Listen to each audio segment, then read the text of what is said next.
اور تین باتوں کا لب لباب اس احادیث مبارک پہلی بات تو یہ ہے کہ اللہ تبارک و تعالیٰ نے انسان کو اپنے لیے بنایا ہے، اپنے لیے انسان کو اللہ نے بنایا ہے، اور جب اپنے لیے بنایا ہے تو اللہ تبارک و تعالیٰ نے دنیا میں جتنی چیزیں بھی اللہ نے پیدا فرمائی ہیں یہ اللہ نے اپنے لیے پیدا فرمائی ہے، اور اس کے پیدا ہونے میں کیا مصلحت تھی، کیا وجہ ہے، کیوں پیدا فرمائی؟ یعنی بعض چیزیں تو چلو ٹھیک ہے ہم اس سے نفع لیتے ہیں، بعض چیزیں ہم استعمال کرتے ہیں وہ تو سمجھ آ جاتی ہے کہ یہ ہمارے نفع کے لیے، لیکن بعض اشیاء بعض مخلوق ایسے ہیں جس سے ہمیں کوئی نفع نہیں ہے۔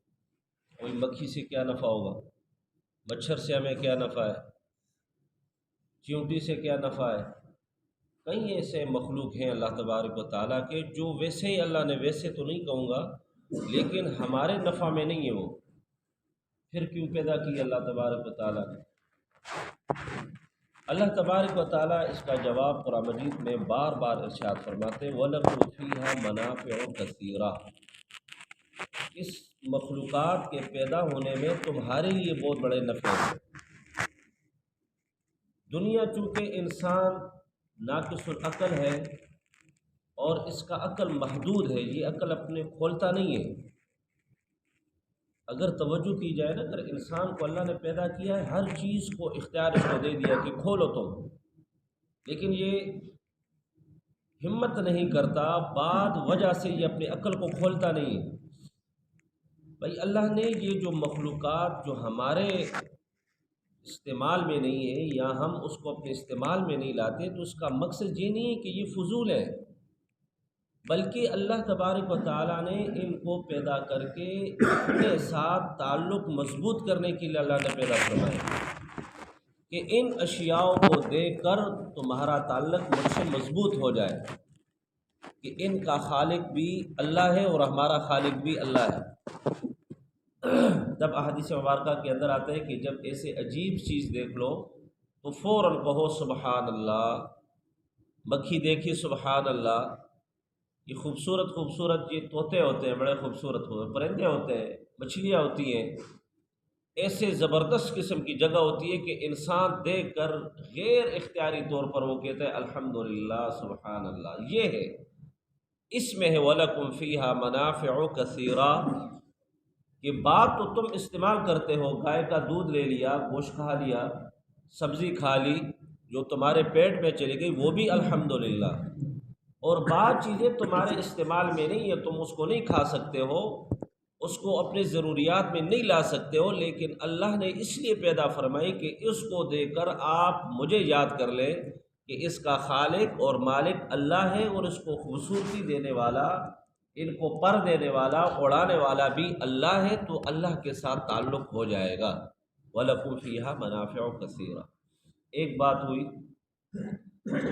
دوسری بات یہ ہے کہ یاد رکھیں یہ شیطان اس کا بس انسان پہ نہیں چلتا، کبھی بھی نہیں چلتا، اور اللہ تبارک و تعالیٰ نے اس کو اتنی چھوٹ نہیں دی ہے۔ یاد رکھو صرف اس کو چھوٹ جو ملی ہے نا وہ یہ ہے کہ اس کو موت نہیں آئے گی، باقی چھوٹ نہیں ہے اس کو۔ یہ انسان پہ حاوی اور غالب نہیں آتا، کبھی بھی نہیں آتا، اگر آتا تو کبھی بھی اللہ اس کو یہ نہ کہتے کہ سجدہ کرو۔ تو یاد رکھو کائنات میں 18,000 مخلوقات میں اس میں فرشتے بھی داخل ہیں، وہ بھی انسان کے اوپر غالب نہیں آتے۔ انسان کو اللہ نے اتنی بڑی طاقت دی ہے، خود جب اللہ نے فرمایا وَإِذْ قَالَ رَبُّكَ لِلْمَلَائِكَةِ إِنِّي جَاعِلٌ فِي الْأَرْضِ خَلِيفَةً، جب مالک اور وزیر اور بڑا جب اتنا طاقتور ہو تو اس کا خلیفہ کیوں طاقتور نہیں ہوگا؟ اب ہم انسان گمراہ کیوں ہو جاتے ہیں؟ توجہ کی ضرورت ہے، یہ میں اتنے لب لباب باندھ رہا ہوں تاکہ یہ احادیث مبارکہ کے مفہوم ہمیں صحیح سمجھ آ جائے۔ یہ ہم کیوں اتنے آ جاتے ہیں اور ہم گناہوں کی طرف چل پڑتے ہیں؟ اس کی کئی وجوہات ہیں۔ سب سے پہلی وجہ تو یہ ہے کہ یہ جو نفس ہے نا، نفس ہم کہتے ہیں نفس، اس کا مقصد ہے دل، قلب۔ جو اللہ نے یہ جو ہارٹ بنایا نا، دل بنایا ہے، اصل اس کو نفس کہتے ہیں، عربی میں اس کو نفس کہا جاتا ہے۔ یہ شیطان جو حملہ کرتا ہے، انسان کو گمراہ کرتا ہے، یہ کوشش کرتا ہے کہ انسان کے دل میں جو مرکز ہے، جس کی وجہ سے انسان کو کامیابی اور ناکامیابی پر اللہ نے چھوڑا ہے، یہ راز کی بات ہے، یہ اس کو کنٹرول کرتا ہے۔ اور جب شیطان اس دل کے اوپر حاوی ہو جاتا ہے، دل کے اوپر آ جاتا ہے، کبھی بھی شیطان ہمیں گناہوں کی لذت حلاوت نہیں دیتا، وہ یعنی ہمارے ساتھ باتیں ہی نہیں کرتا، وہ اس کو اندر اتنی طاقت ہی نہیں ہے کہ وہ ہمارے ساتھ بات کرے۔ شیطان کے اندر اتنی طاقت ہی نہیں ہے کہ وہ انسان کو گمراہ کرے، کبھی بھی طاقت نہیں ہے۔ ہاں، فوسوسہ، وسوسہ ڈالتا ہے، یہی ہے، دل کے اندر وسوسہ ڈالتا ہے۔ من شر الوسواس الخناس، آدم علیہ السلام کے اوپر بھی اس نے حملہ نہیں کیا تھا، بلکہ آیا فوسوس لہم الشیطان، وسوسہ ڈالا اس شیطان نے۔ کیا وسوسہ تھا؟ کہ قریب ہو جاؤ، کھا لو۔ اچھا، وسوسہ اس کا جو سب سے پہلا ہوتا ہے، جس گناہ کرواتا ہے نا جس آدمی کے اوپر، اس گناہ کی لذت اور حلاوت نفس کو دے دیتا ہے، یہ کام کرتا ہے، یہ بڑا خطرناک کام ہے، اس کو حلاوت دے دیتا ہے، بد نظری میں حلاوت یہ دے دیتا ہے۔ کتنا حسین ہے، کتنی خوبصورت ہے، آگے کتنی خوبصورت ہے، پیچھے ایسے تصورات لے آتا ہے، دل کو دے دیتا ہے، کیونکہ دل انسان کے اندر ہے، سارا مرکز یہ ہے، ہیڈ یہ ہے اور سرپرست یہ ہے، یہ پھر اور اعضاؤں کو آرڈر کرتا ہے۔ اب اللہ تبارک و تعالیٰ نے انبیاؤں کو جو بھیجا اور اپنی یہ چیزوں کو جو پیدا کیا، مکھی کو، چمٹی کو، یہ سمندر کو، دریاؤں کو، جو ہم کھاتے ہیں یا نہیں کھاتے، استعمال کرتے نہیں کرتے، انسان کی توجہ کے ساتھ، یہاں انسان کی توجہ کو اللہ تبارک و تعالیٰ ان چیزوں کی طرف کرتا ہے تاکہ شیطان نفس کے اوپر آ کر حاوی نہ ہو جائے، اور نفس کو ان چیزوں کے ساتھ لگا دیتا ہے کہ چیٹوں کو دیکھو کہو سبحان اللہ، سمندر کو دیکھو کہو سبحان اللہ، تاکہ شیطان کو ٹائم ہی نہ ملے کہ وہ ہمارے نفس کے اوپر آ کر بیٹھ کر ہمیں گناہوں کی لذتیں دے دے، حلاوتیں دے دے۔ یہ بہت عجیب بات ہے، اور ہمیں اللہ تبارک و تعالیٰ نے 24 گھنٹے ان چیزوں کے ساتھ لگایا ہے۔ کبھی عجیب کرشمہ دکھا دیتے ہیں، کبھی ہمیں اللہ فصل دے دیتا ہے، کبھی اللہ تبارک و تعالیٰ ہمیں، اب کبھی کبھی دیکھو نا، یہ چھوٹی سی مخلوق آ جاتی ہے، کبھی کبھی ہمارے کپڑوں پہ بیٹھ جاتی ہے، بالکل چھوٹا سا کیڑا، بہت باریکی سے دیکھا جائے تو اس کی آنکھیں بھی ہوتی ہیں، بھئی یہ کیوں اللہ نے کسے کیوں پیدا کی، اس میں ہمارے لیے کیا نفع ہے؟ یہ اڑا کر اللہ ہمارے کپڑوں پہ، ہمارے جسموں پہ، ہمارے سامنے لے آتی ہے کہ انسان اس کے اوپر توجہ دے، ادھر شیطان کی باتیں نہ مان، وہ تیرے دل پہ کنٹرول کر لے گا اور تجھے گمراہ کر دے گا۔ اب تیسری بات جو اہم بات ہے وہ یہ ہے کہ اب اعمال کے اندر بھی یہ شیطان ظالم اسی طرح آتا ہے، یعنی بعض اعمالوں کو، اچھے اعمال ہوتے ہیں، اس کو خوبصورت کر لیتا ہے اور اعمالوں سے چھوڑ دیتا ہے۔ یہ بھی بہت بڑی خطرناک بات ہے، بلکہ ہمارے ہر عمل کے اندر اللہ کی محبت محفوظ ہے، یاد رکھنا، ہر محبت کے اندر۔ اور تیسری جو آخری بات کہتا ہوں، پھر حدیث مبارکہ کی طرف آتا ہوں۔ آج میں نے بڑے یعنی ایسی باتیں کہہ دی کہ جو درمیان میں تھی، حالانکہ اس کے پیچھے بڑا لب لباب تھا، بڑے موضوع ہوتی ہے، لیکن میں احادیث مبارکہ کی روح کے اندر اور اس کو باندھنے کے لیے ایسی باتیں کہہ دیتا ہوں تاکہ ہم جب ترجمہ کریں تو ہماری ذہنوں میں کچھ نہ کچھ بات آ جائے۔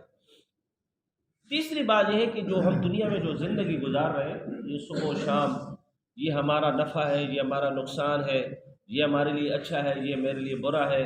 ہر آدمی کے دل کے اندر 3 باتیں ہوتی ہیں، جس طرح کہ خطیب صاحب نے جمعے کے دن بھی یہ کہا تھا۔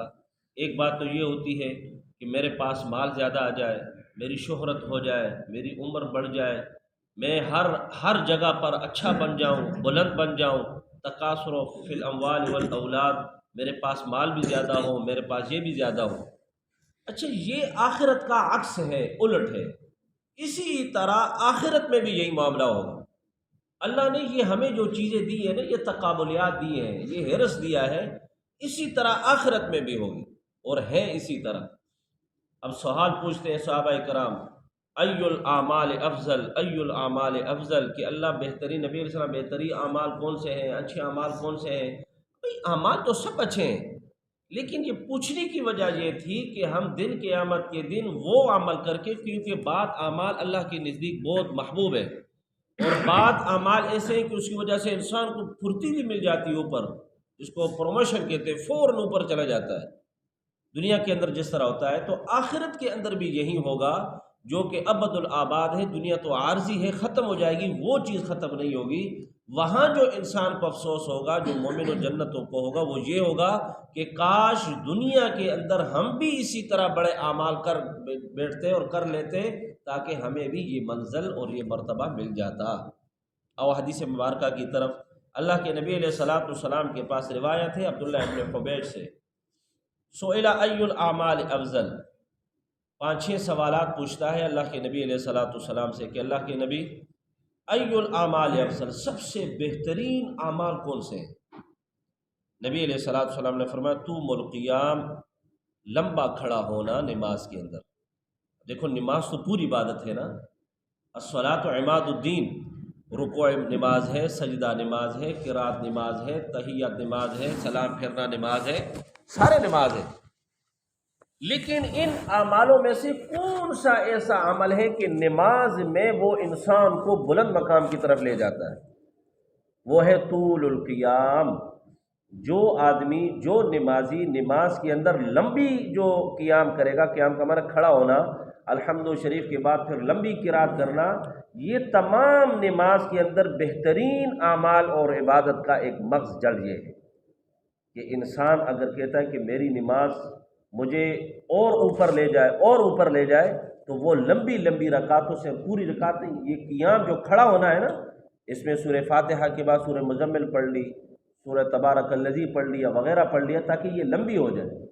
اب دیکھو شیطان ہمیں یہ کیا کرتا ہے، یہاں پر ہمیں صرف ایک ہی صورت کے اوپر منحصر کر لیتا ہے، قل اللہ احد پڑھ لو بھائی، بس الحمد کے بعد قل اللہ احد پڑھی، قیام کم ہو گیا، رتبہ وہاں پر کم ہو گیا، عبادات کم ہو گئے، اس نماز کے اندر طاقت کم ہوگی، نماز کا درجہ تو مل گیا ثواب کا، لیکن وہ رتبہ جو ملنا تھا اور اس کی وجہ سے ہمیں بلند ہونا تھا، وہ اس سے ہمیں محروم کر دیا۔ کیوں؟ کہ ہم قرآن کی طرف آتے نہیں ہیں، اس کو پڑھتے نہیں ہیں، اس کو یاد نہیں کرتے۔ ہمارے پہلے زمانوں میں بزرگ جو ہوتے تھے، وہ سورہ نبی بھی ہمارے پاس سلیمان ایسا بیٹھے ہوئے ہیں، اسی طرح اور حضرات بھی ہیں جن کو مکمل سورہ یاسین یہ چیزیں یاد ہوا کرتی تھی، سورہ ملک یاد ہوا کرتا تھا، سورہ یاسین یاد ہوا، سورہ تغابن یاد کیا کرتے، سورہ فتح یاد کیا کرتے۔ بھائی کیوں؟ کیا وجہ تھی؟ وجہ یہ تھی کہ یہ حضرات نمازوں میں پڑھتے تھے اور نماز کا قیام جو تھا وہ لمبا ہو جاتا اور یہ اعمال بہترین بن جاتے۔ آج وہ ہم نہیں پڑھتے، اس سے محروم ہو گئے، تو جب محروم ہوئے تو آٹومیٹیکل ہماری آخرت میں جو ہمیں پوسٹ ملنے تھی، جو بڑا درجہ ملنا تھا، اس سے ہم محروم ہو گئے۔ یہ صرف حفاظوں تک اور ان لوگوں تک محدود ہو گیا جو اشتہار رکھتے ہیں، جو چاہت رکھتے ہیں۔ پہلی بات تو یہ ہے۔ پھر فرمایا اللہ کے نبی فَأَيُّ الصَّدَقَةِ، صدقہ، بہترین صدقہ کون سا ہے؟ نبی علیہ السلام نے فرمایا، بہت عجیب بات کہی، جہد المقل، فرمایا صحابی وہ بہترین صدقہ ہے کہ جو غربت کی حالت میں، مفلسی کی حالت میں، دشواری کی حالت میں، گھر میں کچھ بھی نہیں ہے اور یہ بیچارہ مزدوری کرتا ہے، 100 روپے کماتا ہے، 200 کماتا ہے، اس میں سے اللہ کے راہ میں جو دیتا ہے، یہ بہترین صدقہ ہے۔ دیکھو مالدار بھی تو تھے نا، کروڑپتی بھی ہیں، کھربپتی بھی ہیں، ان کو نہیں کہا، بلکہ ان لوگوں کی طرف اشارہ کیا کہ جو مفلسی کی حالت میں، کیونکہ مفلسی کی حالت میں شیطان آ جاتا ہے اور دل پہ بیٹھ جاتا، تو کہتا ہے تو تو خود غریب ہے، تو تو خود محتاج ہے، تجھے دینا چاہیے تھا، تو کیوں دیتا ہے؟ مزدوری کرتا ہے، پورے دن رات تھکاتا ہے، تمہارے یہ کم ہو جائے گی، وہ کم ہو جائے گی، کتنی چیزیں وہ لے کے آتا ہے اور بہترین عبادت اور اعمال سے اس کو محروم کر دیتا ہے۔ اللہ کے نبی علیہ الصلوۃ والسلام نے فرمایا، اور یہ یاد رکھو، اللہ تبارک و تعالیٰ لاکھوں کو نہیں دیکھتے کہ کوئی مالدار ہوگا 2-3 لاکھ دے گا تو وہ، یہ تو دنیا کی بات ہے بابا، اللہ تبارک و تعالیٰ انسان کے دل کو دیکھتا ہے۔ اچھا، ایک حدیث مبارکہ نبی علیہ الصلوۃ والسلام، یہاں دو باتیں عرض کرتا ہوں، بہت محبوب باتیں ہیں۔ ایک صحابی جا رہے تھے، قلت کا زمانہ تھا، قات کا زمانہ تھا، بالکل کچھ بھی نہیں تھا، اس صحابی کے دل میں یہ بات آئی کہ اگر میرے پاس اس پہاڑ جیسا آٹا ہوتا، میں اللہ کے راہ میں خرچ کر دیتا سارا کا سارا۔ فوراً وحی آئی، اللہ کے نبی علیہ الصلوۃ والسلام کو اللہ نے بتا دیا کہ فلاں صحابی کو کہو کہ اللہ نے تجھے اتنا ثواب دے دیا ہے۔ دیکھا ہے اللہ تبارک و تعالیٰ دولت کو نہیں دیکھتے، دل کو دیکھتے۔ ایک بہترین دعا ہے جو آپ حضرات بھی کیا کریں، وہ یہ ہے کہ یہ دعا کیا کریں کہ اللہ دنیا کی جتنی بھی نیک کام ہیں جو میرے بس میں ہے یا نہیں ہے، اللہ اس نیکی کاموں کو پھیلانا اور اس کی حفاظت کرنے کا مجھے ذریعہ بنا دے۔ اللہ تبارک و تعالیٰ وہ بنا دیتے۔ اللہ دنیا کے اندر جتنے بھی شر ہیں، جتنی بھی فسادات ہیں، جتنے بھی فتنے ہیں، اللہ اس کو مٹانے کا ذریعہ مجھے بنا دے۔ اللہ تبارک و تعالیٰ بنا دے۔ اب بات ایسے فتنے ہم پہنچ بھی نہیں سکتے، ہمیں پتہ بھی نہیں ہے، لیکن دعا کرنے کے ساتھ، ارادہ کرنے کے ساتھ اللہ تبارک و تعالیٰ انسان کو یہ بلند مقام عطا فرما دیتے ہیں۔ اچھا، تیسری جو انہوں نے صحابہ نے پوچھا، فَأَيُّ الْحِجْرَةِ، اللہ کے نبی بہترین ہجرت کون سی ہے؟ نبی علیہ الصلوۃ والسلام فرمایا من حجر ما حرم اللہ علیہ، بہترین ہجرت یہ ہے کہ وہ چیزیں کہ جو اللہ نے منع کیے ہیں وہ اپنے اوپر حرام قرار دو، یہ بہترین ہجرت ہے۔ دیکھو یہاں نفس کی بات پھر آ گئی کہ اپنے نفس کو ان چیزوں سے منع کر دو کہ جن چیزوں سے اللہ نے تمہیں حرام قرار دیا کہ بھئی یہ حرام ہے، قریب مت جاؤ۔ اب یہ بہترین ہجرت ہے۔ ہم ہجرت جس کو کہتے ہیں کہ اپنا بستر بوری اٹھایا اور ایک جگہ سے دوسری چلا گیا، ہم خوش ہو گئے، اس کو ہجرت کہتے ہیں۔ بھائی نہیں، اس لیے تو قرآن کہتے ہیں نا فلا تعقلون، دماغ کو کھولو بھائی، تتفکرون تذکرون تعقلون یعملون تعلمون، یہ کیوں کہا؟ اس وجہ سے کہ اپنا ظرف، اپنا عقل کھولو، یہ کسی ایک عبادت کو کسی ایک چیز میں بند مت کرو، بلکہ اللہ تبارک و تعالیٰ کا دین بہت زیادہ وسیع ہے۔ اب دیکھو کئی ایسے کام ہوتے ہیں کہ ہم ہجرت نہیں کرتے، حرام ہوتے ہیں۔ میں کبھی دیکھتا ہوں نا، دیکھو ہمارے پاس 2-3 صفحے ہوتی تھی، فوت کی ہوئی تھی نا، تو وہ حضرات بھی آئے جو یہ شکایت کرتے جی ہمارے گوڑوں میں درد ہے، ہم آ نہیں سکتے، لیکن معاشرے کے لیے، اپنی عزت بچانے کے لیے وہ 3 دن پہنچ جاتے تھے۔ کیوں کہ مجھے رشتہ دار پوچھے کہ بھائی دعا کے لیے کیوں نہیں آیا، تو کیوں نہیں آتا، تو جڑتا نہیں ہمارے ساتھ۔ تو مخلوق کو دکھانے کے لیے ہم ٹھیک ٹھاک ہو گئے، نہ درد آیا، نہ ہمیں کوئی تکلیف پہنچی، نہ ٹھیک ٹھاک پہنچ کر ہم بیٹھے رہے، پورا دن بیٹھتے رہے۔ لیکن جب وہ عمل ختم ہو گیا تو بات ختم ہو گئی۔ یہ میرے عزیزان مکرم، ہم مخلوق کے سامنے تو کرتے ہیں، جب خالق کی بات آ جاتی نہیں کرتے۔ یہ ہماری سب سے بڑی بدبختی اور بدقسمتی ہے، بلکہ آخرت میں ہم خود اپنے ہاتھوں کے ساتھ وہ مقاماتوں کو مسخ کر دیتے ہیں۔ جو ہمیں بڑی سیٹ ملنی تھی نا، جو بڑے بڑے محل ملنے تھے ہم اپنے ہاتھوں کے ساتھ خود تباہ کر دیتے ہیں اس کو۔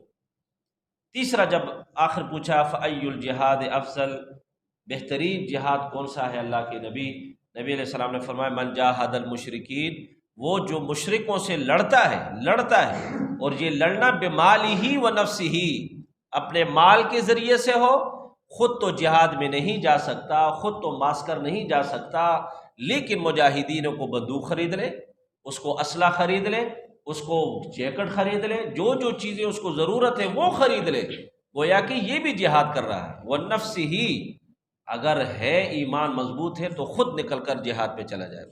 اچھا، پھر وہ لڑتا رہے۔ اس صحابی رسول سے قربان جب میں اس کا مطالعہ کر رہا تھا تو میں نے کہا دیکھتا ہوں نبی علیہ السلام کو چھوڑتا نہیں ہے وہ۔ پھر بھی فرمایا اچھا اللہ کے نبی فَأَيُّ الْقَتْلِ، پھر بہترین شہید کون سا ہے؟ بہترین، دیکھو کتنی بات ہے، دیکھو صحابہ کے اندر عقل تھی نا، تو یہ پوچھ رہے ہیں۔ ہم جیسے ہوتے ہیں بھائی آپ کو نہیں پتا شہید ہوتا ہے نا، بس ٹھیک ہے نا، جہاد ہوتا ہے نا، کیا ضرورت ہے کہ افضل جہاد کون سا ہے اور افضل صدقہ کون سا ہے؟ یہ کیا باتیں ہوئی بھائی، بس صدقہ دو نا؟ نہیں، اللہ نے عقل دی ہے۔ وہ باریکی تف جانا چاہتے تھے، اس باریکی جانے کا لب لباب جو تھا وہ یہ تھا کہ معرفت الہی ہمیں مل جائے، اللہ کے ساتھ ہمارا تعلق مضبوط ہو جائے، اللہ ہم سے راضی ہو جائے۔ تو نبی علیہ الصلوۃ والسلام نے فرمایا اشرف قال من احریق دمہ وعکر جوادہ، کتنا زبردست جواب دیا اللہ کے نبی نے، قربان جاؤں۔ علم کی بات آتی، دنیا والوں کہاں باق رہے ہو، کفار و مشرکو آ جاؤ، نبی کے در پہ آ جاؤ، نبی کی ایک ایک بات کو کہتا ہوں، دنیا و ما فیہا کیا چیز ہے یار، کچھ بھی نہیں ہے یہ۔ ہماری وسعت نظر سے ایک ایک حرف کو جب تولا جائے تو میری نبی کی ایک ایک حرف جو ہے اس سے بھاری ہوگی۔ کیا خوبصورت جواب دیا، فرمایا صحابی بہترین شہید وہ ہے احریق دمہ، کہ جس سے خون نکل جائے، کیونکہ انسان سے خون نکل جاتا ہے تو پھر کمزور ہو جاتا ہے، لڑکھڑاتا ہے، پھر وہ گرتا ہے کیونکہ اس کا ہوش ختم ہو جاتا ہے۔ خون ایک اللہ کی عجیب نعمت ہے جو انسان کے رگوں کے اندر گھومتی ہے، اور عقیر جواد، اتنا وہ خون نکل جاتا ہے، گر جاتا ہے، لیکن پھر بھی اس گھوڑے کی رسی کو اس نے مضبوطی سے پکڑا ہوا ہے۔ اس کے دل میں اتنی محبت ہے، کہتے ہیں نہیں، مرتے دم تک جب تک میرے اندر دم ہے میں نے پیچھے نہیں ہٹنا، یہاں تک کہ عقر جواد ہو، کہ گھوڑا بھی کمزور ہو جائے اور کوئی مشرک اس گھوڑے کے اس لگام کو اور اس رسی کو توڑ دے اور گھوڑا بھی کمزور ہو کر وہ بھی گر جائے اور یہ بھی گر جائے، یہ بہترین شہید ہے، یعنی مرتے دم تک پیچھے نہ ہٹے وہ۔ کیونکہ انسان کے جسم سے جب خون نکلتا ہے اور سامنے جب موت آ جاتی ہے، ہر آدمی گھبراتا ہے بھائی، ہر آدمی گھبراتا ہے کہ کہیں مجھے موت نہ آ جائے، لیکن اس حالت میں خون بہہ رہا ہے، نہ اس کو ڈاکٹر کی چاہت ہے، نہ طبیب کی چاہت ہے، نہ دوائی کی چاہت ہے، نہ پٹی کی چاہت ہے۔ یہاں شیطان بھی آ جاتا ہے کہ بھئی اپنے آپ کو بچا لو، پھر جہاد کر لو گے، پھر آ جاؤ گے، ابھی مسجد نہ جاؤ، کمزور ہو، خیر ہے، پھر آ جاؤ گے۔ یہ پچھلے دنوں میں بڑا بیمار تھا، اور اتنی بیماری کی شدت تھی، ایسے الرجی تھی کہ پانی کو ہاتھ لگاتا آٹومیٹکل بخار ہو جاتا، اور ایسا شدید بخار، تو مجھے نفس کہتا ہے کہ تیمم کر لو، یہ بھی اللہ کا حکم ہے، وَإِن كُنتُم مَرْضَىٰ وَعَلَىٰ سَفَرٍ فَلَمْ تَجِدُوا مَاءً فَتَيَمَّمُوا صَعِيدًا، تو مجھے کتنے فضائل بیان کر رہا ہے کہ بھئی تیمم کر لو، لیکن دل میں نے کہا ٹھیک ہے، اچھی بات ہے، قرآن کا حکم ہے، لیکن اس سے محبوب عمل تو وضو ہے۔ اگر انسان کو ایسی حالت میں بیماری بڑھے، ایسی عبادات کے اندر بڑھے، تو یہ تو فوقیت اور افضلیت کی بات ہے۔ اب حقیقت بات ہے، یہ 2-3 دفعہ اس طرح لڑا، ٹھیک ٹھاک ہو گیا، کوئی نہیں ہوا۔ ہم اپنے نفس کے ساتھ لڑتے نہیں ہیں، ہم تیار نہیں کرتے اس کو۔ تو میں نے یہ لمبی چوڑی جو احادیث مبارک بیان کی میرے عزیزان مکرم، ہم اپنے آپ کو بنائیں، ہم بنے نہیں ہیں فی الحال، ہم صرف بنے اس کو کہتے ہیں کہ جو ہمارا طبیعت اور دل کی بات ہے، یاد رکھو یہ دل، ہم دل کے غلام بنے ہوئے ہیں، دل کو ہم اپنا غلام بنائیں، دل کے ہم غلام نہ بنیں۔ اور جب دل کے ہم غلام بن گئے تو یاد رکھو آٹومیٹکل یہ دل تو ہمارے تمہارے اندر ہے، لیکن ہے یہ شیطان کے ہاتھ میں، ریموٹ ہوتا ہے نا۔ دیکھو اللہ نے ہمیں دنیا کے اندر ساری چیزیں بتا دی، آج میں دور بیٹھتا ہوں، ریموٹ ادھر سے کرتا ہے، ٹک ٹک ٹک، جہاں چاہے وہ جس طرح بھی کر سکتا ہے۔ شیطان پھر قریب نہیں آتا، ادھر ہی بیٹھا ہوتا ہے، ریموٹ کے ساتھ کرتا ہے کہ نماز کے لیے نہ جاؤ، ٹھیک ہے، نماز کے لیے آیا بیٹھ جاؤ، کھڑے ہو نہیں ہو سکتے بیٹھ کر پڑھو، ٹھیک ہے، یہ کرو وہ کرو، ادھر ہی وہ ہمیں گھماتا رہتا ہے، گھماتا پھراتا ہے۔ یاد رکھو دن قیامت کے دن جب ہم سامنے آئیں گے، اللہ فرمائے گے بندے تیرے کون سے عمل میرے لیے تھا، تو شیطان پہ چل رہا تھا، نفس تیرے شیطان کے ہاتھ میں تھا، زبان پہ تو میں تھا اور دل میں اور کوئی تھا، یہ تو منافقت نہیں ہے تو اور کیا ہے۔ یہ اعمال کرنے چاہیے میرے عزیزان مکرم، تھوڑی سی شفقت ہو۔ ان حضراتوں سے بھی میری یہ گزارش ہے کہ اللہ نے ہمیں پیدا، شکر نہیں کرتے ہم اللہ کے لیے، جسم امانتیں ہیں، میرا ہاتھ امانت ہے، میری پاؤں امانت ہے، میری زبان امانت ہے، میرے پاس ہے کیا چیز؟ میرا تو کچھ بھی نہیں ہے، میرا کیا ہے؟ خود سوچے، ہر انسان خود سوچے میرا کیا ہے، کچھ بھی نہیں۔ اب اگر اس زبان پر اللہ تبارک و تعالیٰ نے مہر لگا دی، میں بولوں تو صحیح، اگر یہ ہاتھ میں اللہ نے ہاتھ کو کھینچ دیا اور رگوں کو ایسے تو کرو، نہیں کر سکتا ہوں، میرے ہاتھ میں کچھ بھی نہیں ہے، سب کچھ اللہ کا ہے۔ جب اللہ کا ہے تو پھر اس امانت کو امانت سمجھ کر ہم عبادت